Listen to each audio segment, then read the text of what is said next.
Buen día, un saludo a todos y a todas. Un agradecimiento a los organizadores del Congreso Internacional sobre IA y al público que nos acompaña. Les voy a presentar mi investigación Capitaloceno, Inteligencia Artificial y Arte, reconfiguración laboral en las artes a partir de la IA. Soy el doctor Axel Morales Cabrera y mi línea de investigación es sobre condiciones laborales de los artistas. La perspectiva de la investigación es a partir de la crítica de la economía política, de la teoría del arte y del pensamiento complejo. Mi investigación utiliza una metodología mixta, encuestas nacionales de ocupación y empleo en México y 16 entrevistas semiestructuradas a profundidad a artistas locales de la ciudad de Puebla, dividido en los rubros de músicos, artistas plásticos, diseñadores y escultores. El objetivo es aproximarse a cómo impacta o reconfigura la IA a los artistas, su obra y sus condiciones laborales. Pues lo primero a mencionar es el momento de crisis que vivimos, este momento coyuntural, con crisis sociales, culturales, políticas, económicas y ecológicas, para lo cual diversos autores han utilizado diferentes categorías como antropoceno, que explica estas crisis a partir de la actividad humana. Sin embargo,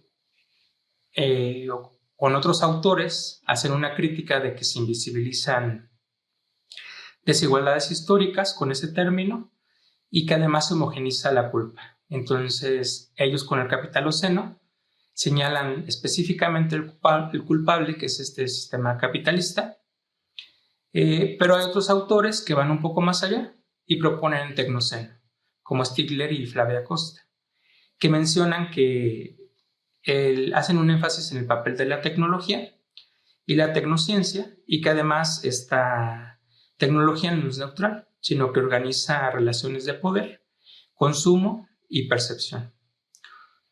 Y de ahí, bueno, podemos ver un poco lo que menciona Bauman, con modernidad líquida y características como la precariedad, con Bolívar Echeverría, con su etos histórico del capitalismo, donde se critica la modernidad capitalista y cómo subsume la vida bajo la lógica del valor. Él propone una salida con su categoría de etos barroco.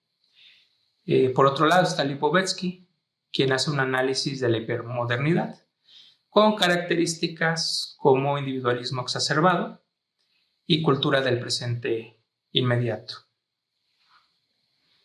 Y en ese mundo es en el que nos encontramos y se encuentran los artistas.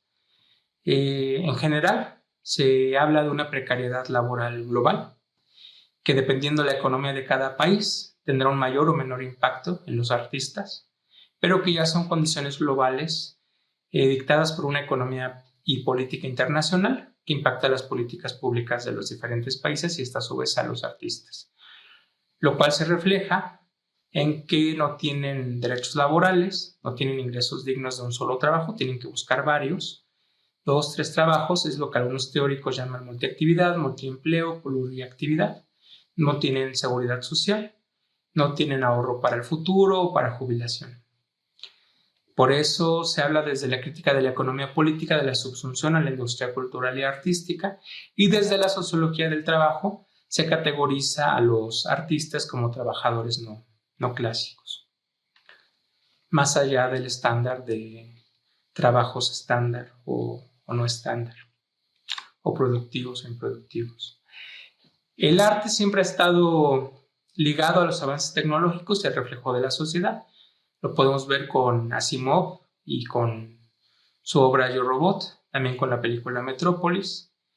Y además es importante saber de qué forma se aprende la IA. Por lo pronto, solo por imitación, mientras que el ser humano, a través del juego, la imitación, a través de un aprendizaje motriz y de inteligencias múltiples, como lo señala Howard Gardner. Es impactante los avances que tiene, sin embargo, es impactante los avances que tiene la IA. Está el robot AIDA, que pues ha pintado obras que ya han sido vendidas por millones en Sotheby's. Y esto en contraposición, pues hay artistas que no tienen el privilegio de estar en esos espacios, aparte de que se dicta una forma de hacer arte desde las grandes esferas.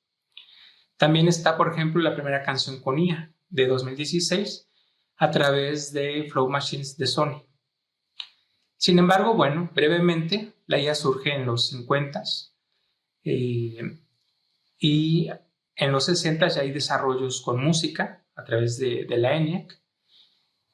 Después se congela un poco los desarrollos por las limitaciones computacionales y en los 90s con Rick Miranda comienzan nuevamente estas experimentaciones. También hay que ser desde el punto de vista académico muy críticos de lo que realmente es IA y lo que no, ya que por marketing muchas cosas se dicen que son con IA, pero realmente no lo son. Tienen que tener el uso de redes neuronales artificiales, procesamiento del lenguaje natural, chatbots, big data, etc. Incluso ahora se utilizan computadoras cuánticas. ¿Cómo está la situación en México? Podemos ver que entre hombres y mujeres en los rubros señalados, pues realmente hay una inequidad de acceso, ¿no? Hay, por ejemplo, en el caso de los músicos, el 90% corresponde a los hombres y a las mujeres el 10%. Podemos hablar de un universo encuestado de 291,000 artistas y además también que se ve un reflejo de que les falta seguridad social a la gran mayoría. Rondan entre el 60% y el 90% que no tienen acceso a esta seguridad social. La mayoría se encuentra en un conglomerado de 2 salarios mínimos. Un salario mínimo en México es aproximadamente de 10 a 14 dólares.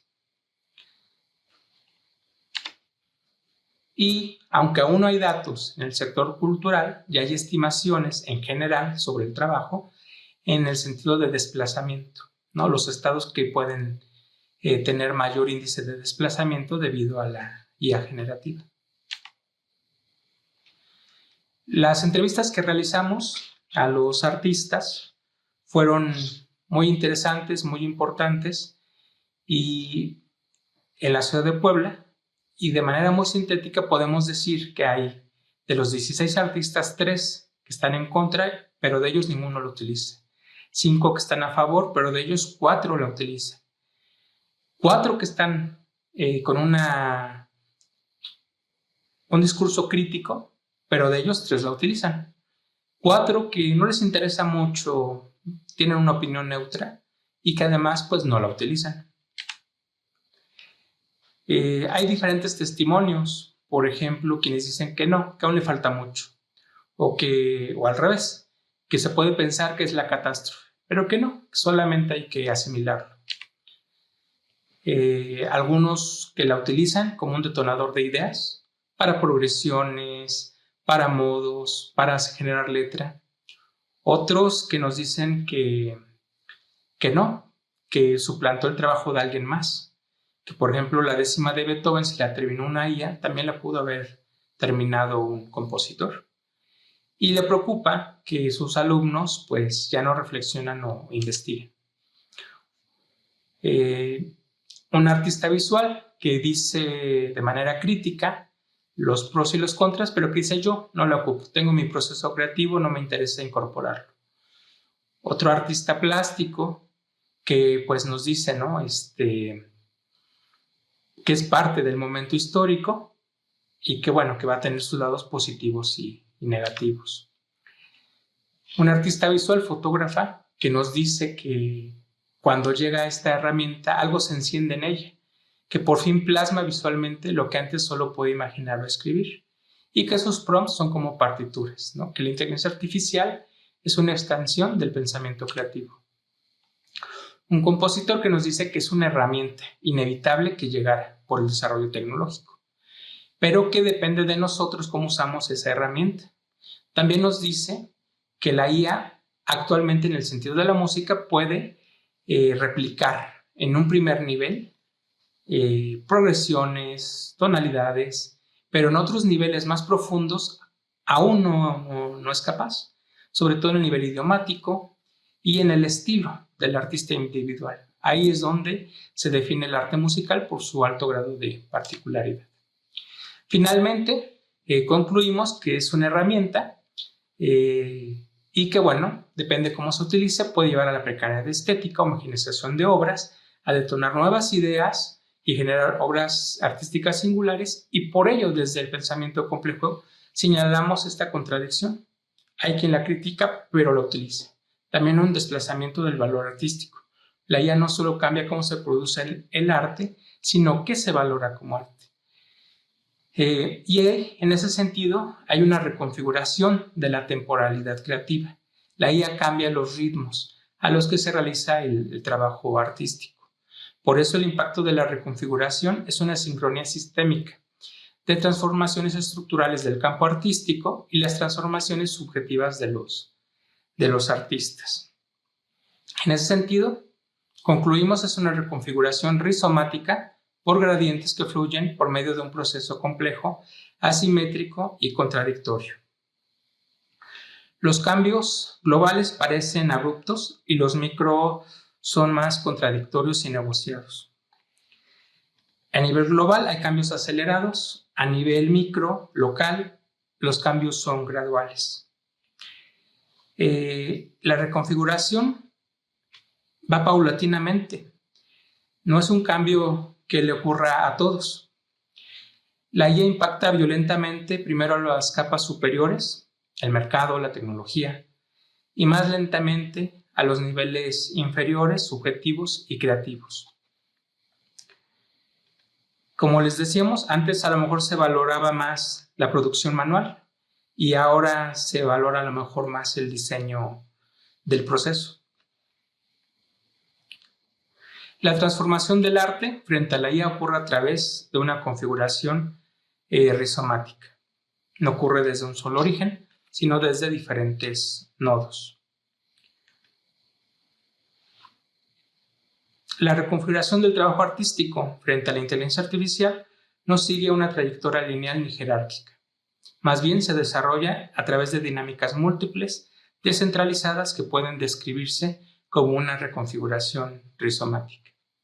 Finalmente, me quedo con la reflexión de que la IA es una herramienta y depende de los artistas cómo la ocupan para detonar nuevas ideas, para homogeneizar su producción, para mejorar sus condiciones o para mantenerlas como han estado actualmente. Gracias por su atención. Saludos.